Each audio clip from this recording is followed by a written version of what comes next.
Well, I want to welcome each and every one of you onto the Deliberate Orthodoxy podcast. And I'm excited about our conversation today as I visit with Matt Coker here in just a few minutes. But I do want to remind you, if you're watching this for the first time or you've watched it many times, I want to remind you of why we do this. The Deliberate Orthodoxy podcast exists to promote Christian maturity and foster conversations that are edifying to the local church and her witness in the world. And Matt doesn't know that this is the first in a series that I hope I'll be doing between now and the Louisiana Baptist Convention. We're going to call the series Baptist on the Bayou. And so this is very timely to have Matt here with us today. And you'll understand why as we walk through our conversation today. But if you haven't yet, I would encourage you, if you're watching this on YouTube, I would encourage you to subscribe, do those things. If you're watching on Spotify, something, I don't know if you follow on there. I don't know what you do, but if there's a button to push, all right, do that. Helps us get it out to more people. And then also certainly share it on social media and those things. And especially what we're going to be talking about today, you understand that we want to get this out to as many people as possible, and especially within our Louisiana Baptist family. And so, Matt, we are so glad to have you here. You and I have known each other now for a few years, and have worked together on some associational things, different committees, things like that. And so I want you to just tell us, if you would, as we get started, just tell us a little bit about yourself, about your family, and what you do at the Louisiana Baptist Children's Home. Yeah, man. Paul, thanks a lot for the invitation to come and share this spot with you and tell a little bit about the Children's Home. So I grew up in Calhoun, Louisiana, just 30 minutes to the east of here in Ruston. Went to Louisiana Tech, go Dogs. Okay, yeah, absolutely, all the way. Degree in family science.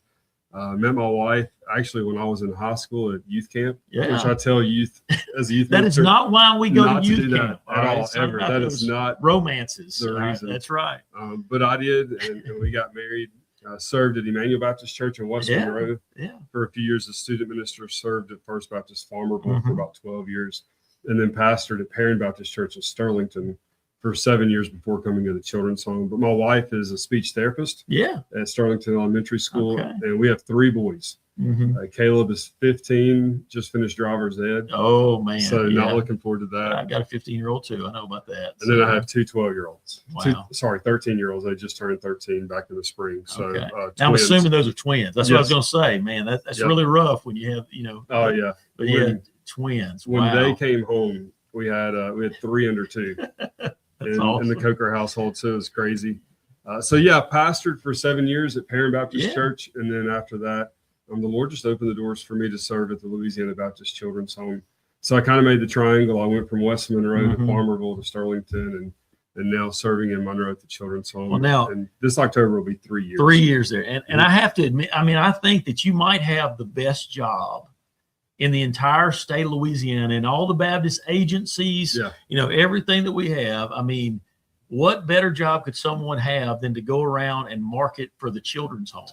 And so explain to us what I know you do more than that. Right. I mean, but that's a huge part of it. I mean, but you don't have anything bad to share. And pretty much everybody's happy to see you, usually most of the time. Usually. Right. So tell us a little bit about what you do there. Man, I will tell you this, that every time I do a tour, and we do about 70 tours a year on our campus. Every time I do one, I tell people I've got the best job in the world. Oh, I can believe it. Even beyond just Louisiana, I love what I do because we get to tell incredible stories of what God's doing in the lives of children and families.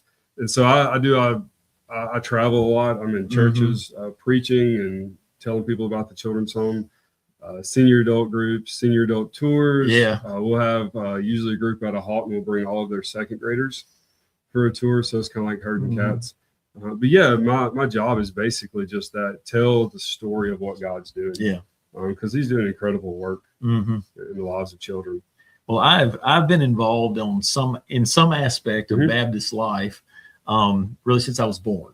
And so almost for half a century. I mean, I'm right there, bumping at half a century.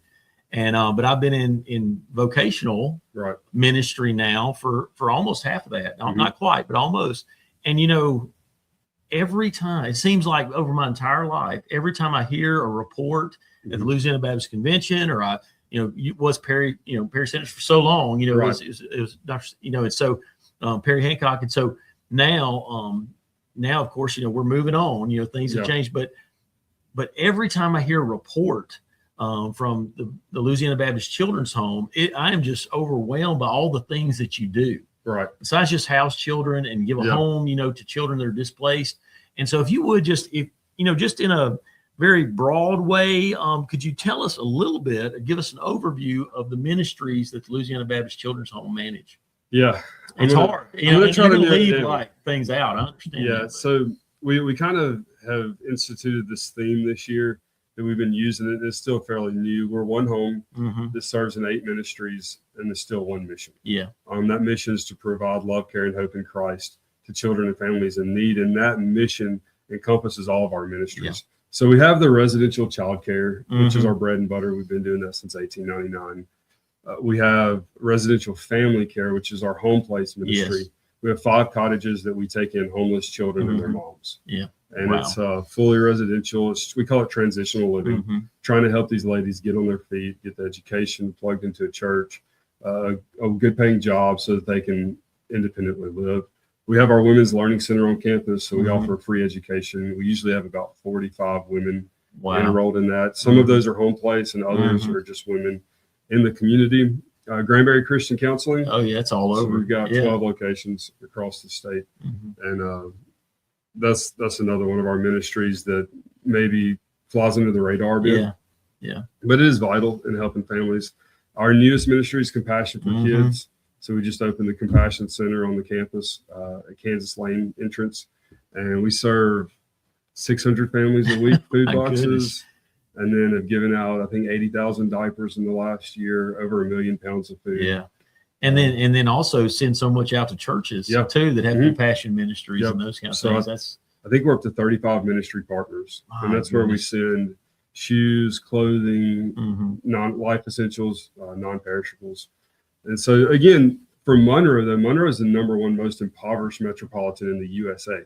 That's unbelievable. Now, statistically. Yeah, that's just unbelievable. And so 50% of kids living in a Monroe zip code are living at or below poverty. Wow. And so we knew that the food bank was going to give out food, but we can give out food, but we do it with the mission of sharing Christ. And that's what it goes back to. Everything we do, we want to share Christ with people. And then we also have our off-campus foster and adoption ministry, which is Connect One Child, where we go into churches, recruit, train, and support foster families.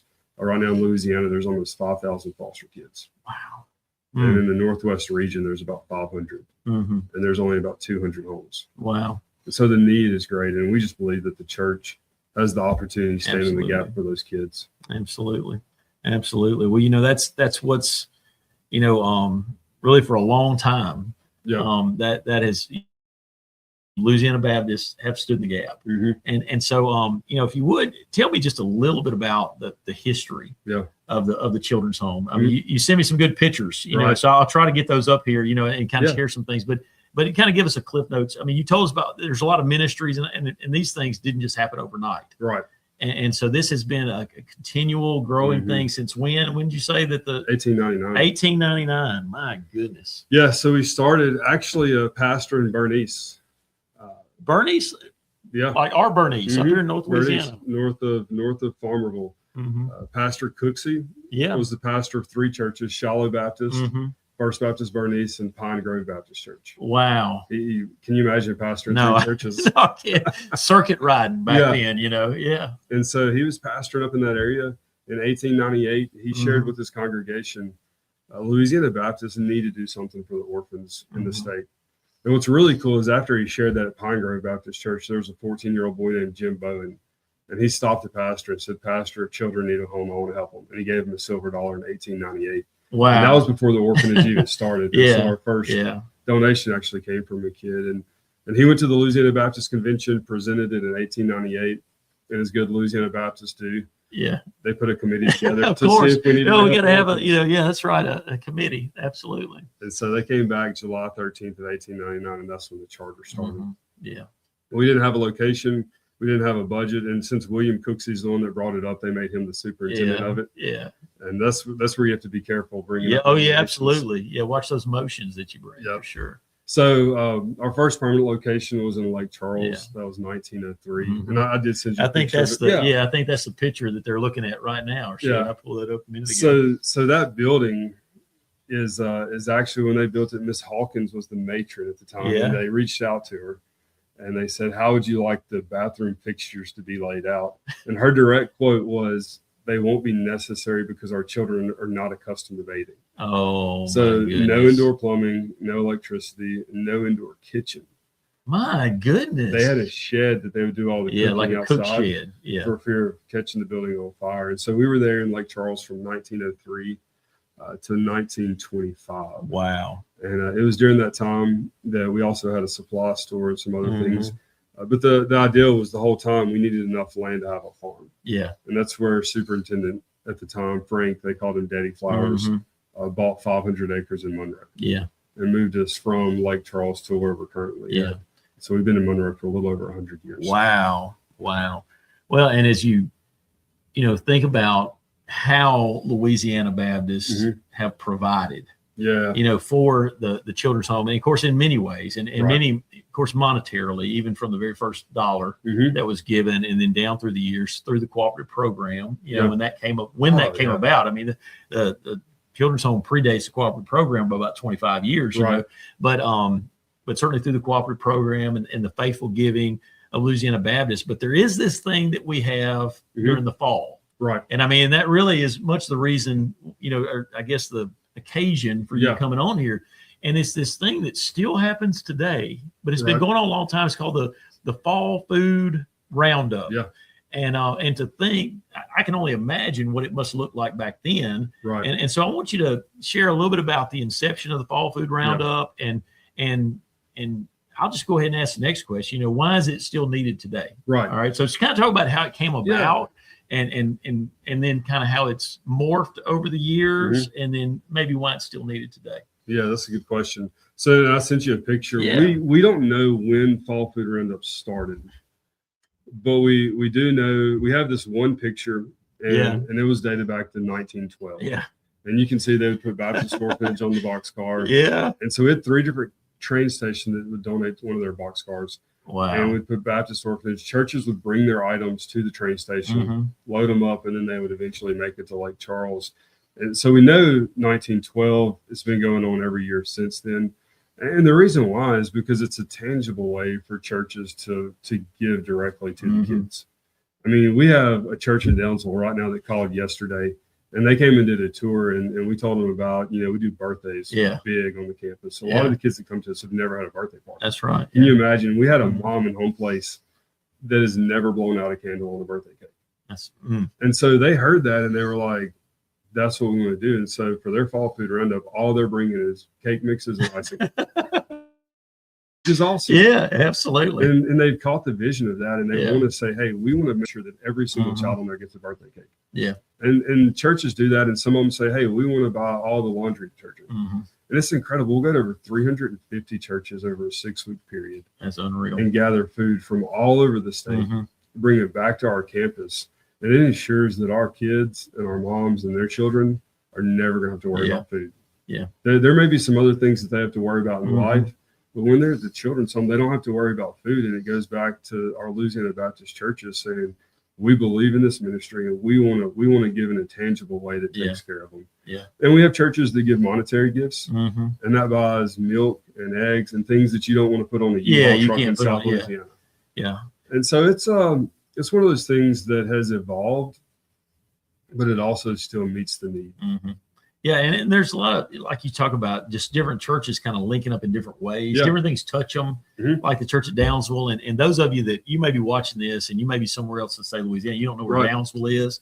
Downsville's as big as it sounds like it is. Yep. All right, it is. And I know because I grew up right up the road, from there. But a small church like that, in a small town, and they can help in a tangible way, and know that what it is. I'm going to the grocery store. I'm buying this cake mix. I'm buying this frosting, and there is some child, some family is going to be touched. They're going to be helped through this. And I know for us, like we have a preschool, here, and of course, most of the children at the preschool are not members. Their parents are not members of Emmanuel. It's a service we offer to the community. It's a Christian environment, Christian preschool education, but they'll do a drive for cereal. Yeah. and it's just unreal how much yeah. cereal will come in, and then of course we will take anything that our church members bring, Yeah. so but it's amazing how people enjoy and they feel that personal connection Right. in a way that maybe put some money in an envelope, may not, even though that's needed, as well.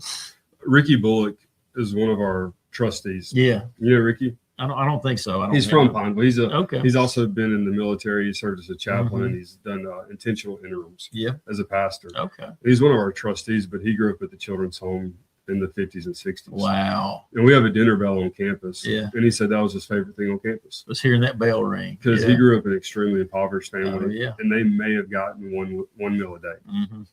And every day that bell rang 3 times. Yeah. And it was because, again, Louisiana Baptist say, hey, this is a need and we want to meet it. And it's so our we call it the commissary. Our food service building is, I think, 13,000 square feet. Yeah. When you walk into it, and you can see the shelves on there. Yeah, let me see if I can pull that up. I forgot I still had the. It's almost like a mini Walmart, and this is a close-up picture, but it's shelved, it's stocked, and we fill up totes every week and deliver to the houses for their needs, and they get to fill out a form. But all of our cottage parents have keys. Mm-hmm. If they need something, they just go and go shopping. Huh? Yep. That's amazing. And they'll shop in there, but what's really cool is we have friends that donate a cow. Yeah. We've got a friend in Jonesboro. Yeah. Y'all don't load that up on the U-Haul. We don't. Okay, all right. No. They have to process it and handle all that. We pick it up from the processor. Okay, well, that's better. We got a friend in Jonesboro, which is just south of here. I think he was a pastor, or is still pastoring, and he's in his late 80s. Yeah. And he brings us 15 to 20 watermelons every year. Yeah. And we've got friends in Lake Providence that grow corn, and they'll bring us a truckload of corn. It's just incredible to see the cooperation and churches out of the overflow of their heart. Yeah. Say, we want to give, we want to meet the needs of these kids. And so it, if we didn't have fall food roundup, we would still be able to feed the children. Yes. But this gives the church the opportunity to have a direct impact. And that's maybe one of the most important things. It's kind of like when we give something, we get the joy of knowing that it's going to serve a kid in need. Well, and that's one of the challenges. We do so many things as Southern Baptists. We do so many things through the cooperative program. And so we pool this giving and we send it to our state conventions, and then it's kind of doled out to different agencies here in the state and the institutions, and then it goes to the SBC. But one of the challenges is always keeping people connected, whether it be with missionaries or whether it be with the seminaries or whether it be the Louisiana Baptist, the Children's Home and different ministries, because the cooperative program works so well. Yeah. And that money goes out from there. It's very easy for it to feel very far removed, from us. Right. And I think, for me and being one who's a part of these meetings where we're looking at budgeting things for the state, it's very obvious to me that for the entire life of the Louisiana Baptist Children's Home, our people have felt very connected with the Louisiana Baptist Children's Home. And they have given and they have helped, and it has grown. And there's just such a great appreciation. And I have to believe that this fall food roundup, every year having it, has helped that. Oh, absolutely. A whole lot. It does. And help keep people connected and feel connected. Yeah. And so that's not to throw any shade on any other institutions or agencies or anything like that. But that is something for whatever reason, it's just worked. And I think it's important for us too, because we don't take any type of government funding. If you look at other Baptist children's homes, which they're great children's homes all over the country, especially in the South, that are Southern Baptist. Yeah. And they have, a lot of government contracts that support what they do. But what we've seen is with that government money, their connection to the church has dwindled. That's right. And from our charter at the very beginning, we set it up to where we wouldn't take any type of state funding. And that has allowed us to depend on, first of all, God. Yes. And then second one, God's people. Yes. To provide for the needs that we have. And if anyone's ever driven by the facilities there in Monroe, and then also now facilities throughout the state in one form or another, it's very obvious that even in Louisiana, which ranks so far down the list in terms of income, in terms of socioeconomic status of the folks, that there are people who have a passion for it. Absolutely. And are willing to give. Yep. And because of that, it is a top-notch facility, but also they're top-notch people, Yeah. who are working there and loving on these children Mm-hmm. and those kind of things. And so We have a great team. It is. It's wonderful to see. And it's something I think that Southern Baptists take a great deal of pride in. Right. And they're very thankful for. Yeah. At least I know I am. Well, and I think our name, Louisiana Baptist, I see the Children's Home as a ministry of Emmanuel Baptist Church. Well, sure. Or North Monroe Baptist That's right. Church or First Baptist But we're Church. a convention of churches. That's right. And so I tell churches, hey, you can claim the Children's Home as your ministry because it is. Yes. And that's what it is. It doesn't, I don't run it. Dr. Jeffries is not, he's the overseer of it. Yes. But it belongs to our Louisiana Baptist churches. And that's, to me, that's one of the most important things about the cooperation. Absolutely. Well, let me just ask you this. I mean, certainly we've talked about Fall Food Roundup. And so if someone wanted to give to Fall Food Roundup, maybe they're seeing this and maybe they haven't heard about it through their local church, or maybe they're not a part of the Southern Baptist Church. How would they go about finding out more information about the Fall Food Roundup and where they might be able to drop things off and what would be received and be appropriate, those kind of things? Where would they look? That's a great question. So if you go to our website, LBCH.org, that's LBCH.org, there is a link on our homepage. When you scroll down, it has Fall Food Roundup, and there's one link that takes you to the items, the needs list. And there's a list of non-perishable canned goods, cleaning supplies, paper goods, all that type of things. They're just the normal household. That's right. Because we've got 9 houses on our campus, essentially, really 10. And so there's a list of those items that you can bring. And then if you scroll down to pickup sites, we've got the list of all of our pickup sites, 370, I believe. Yeah. And Emmanuel Baptist Church is one. Yeah. They pick up right here. They pull up in that big truck and we load them up. So. And we've got one in pretty much every location in the state. And then maybe a lot of times it'll be maybe the First Baptist Church for a smaller community. That's right. And they may have 3 or 4 other churches to bring to that church. And so you can go on our Facebook page, on our website, and see all of those. All the information you need is right there. And we would love to connect with people that are wanting to give and serve. Absolutely. Well, I know that is just, this is just a certain time of the year. This is a push that you're involved in right now for about the next month or a little more. Yeah. And so, but what are other ways, that folks can be involved? What are other needs that the Louisiana Baptist Children's Home has? Yeah. So I'd say one of our biggest needs right now is cottage parents. Yeah, I see advertisements for that in the Baptist Message all the time. And we've been shouting that from the rooftops for the last 5 years. Yeah. And just on a good note, God has sent us 3 new couples.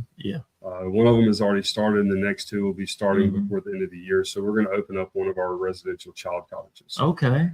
We're still a couple of cottage couples away from opening up a 4th home. Okay. And so pray for us that God will send us the right couples to come and serve. Work is 7 days on, 7 days off, salaried position. And also get the word out. If you know a couple that seems like they would fit in that type of ministry, let them know about us.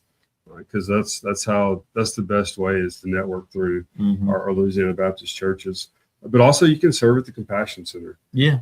Because we take state-placed children, a lot of our campus is closed off. We have to do background checks. Our first priority is to share Christ with them. Our second priority is to keep them safe. Absolutely. And that means that we are a closed facility. You can't just come and play with the kids. No. You can't just come and supervise and those kind of things. And this, we like to remind ourselves that in this moment, this is these kids' homes. That's right.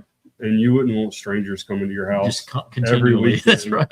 And you're constant. They go through a lot of trauma. Yes. And so we try to keep them as sheltered on campus as possible.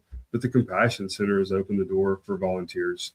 We have anywhere from 100 to 150 volunteers in the Compassion Center every week. Wow. But we're serving 300 families every Tuesday and every Thursday.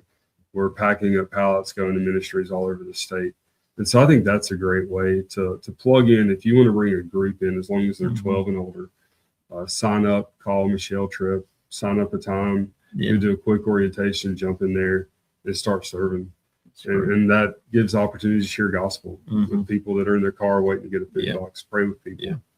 And so that's one of the most tangible ways you could serve right now, as we're always looking for volunteers. And of course, if somebody just wants to write a check, y'all are always willing. I mean, you're going to be a good steward of it. I mean, that's not absolutely. That's not what you're asking. That's not what you're on here to ask. So that's all we're going to say to it. But certainly they can give through the website. Yeah. And then give to their local church. Primarily. You can give online when you give to your church. If your church is a part of the cooperative program, a portion of that is supporting the children's home. We don't fundraise. We call it friend-raising. We just tell people about what God's doing. That's right. And that's one of the things, the beauty of it is that he's just faithful. Yes. He stirs people's hearts as only he can.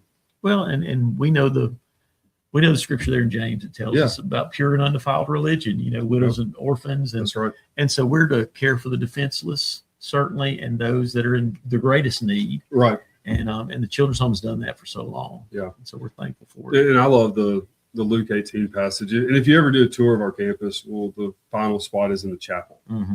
And it's got a beautiful stained glass around the building that depicts the life of Jesus from birth to ascension. Yeah. But at where the baptistry normally would be, and we don't have a baptistry because we're not a church. Our kids go to local churches. But behind the stage is the Luke 18 passage. Permit the little children to come to me. Don't hinder them, for such is the kingdom of God. Like, that's our mission. Yeah. Right? Yeah, absolutely. To bring children to Christ. And a lot of the children that we serve come from backgrounds and trauma that you and I couldn't even imagine. Right. That's right. And we have this incredible opportunity to not just give them a home and a bed and food, but we have this incredible opportunity to give them Christ. That's right. And that really is where the joy is found. It's absolutely. Just bringing them to the feet of Jesus. Absolutely. Man, that is awesome. Well, as we think about it, we kind of close out our time together. How could someone connect? If they wanted to, let's say there's a group at a church or something, maybe they want to connect with you and come do a tour. Yeah.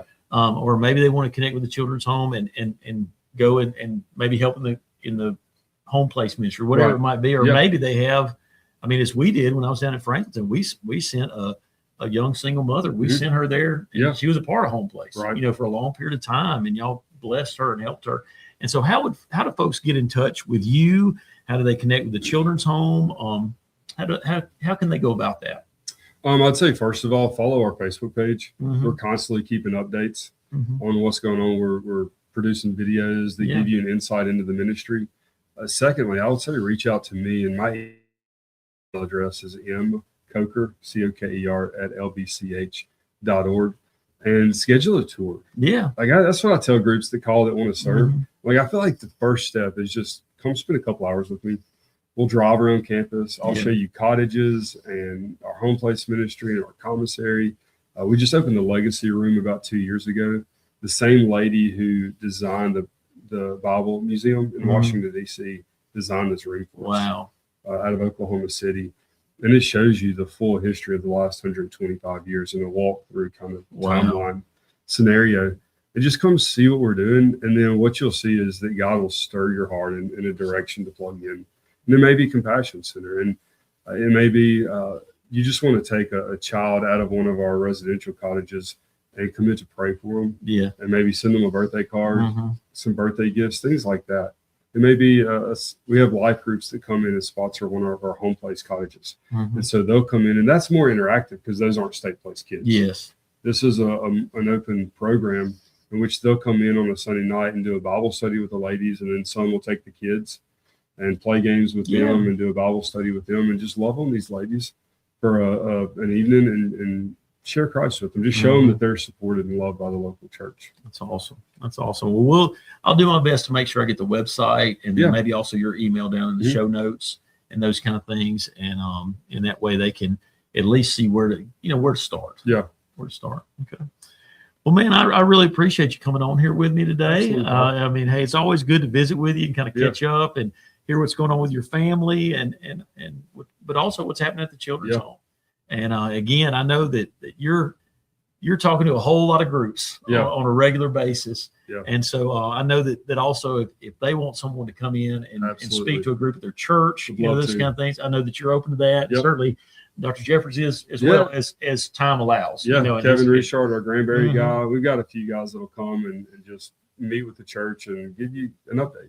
All right. Yeah. Well, thank you so much. Well, thanks for coming on here today, and look forward to seeing what God's going to do through Fall Food Roundup this year. thank you guys. Again, thank you for this opportunity to share, and thank you to all your listeners who support us, Absolutely. who are part of this ministry. It's we couldn't do it without friends That's it. like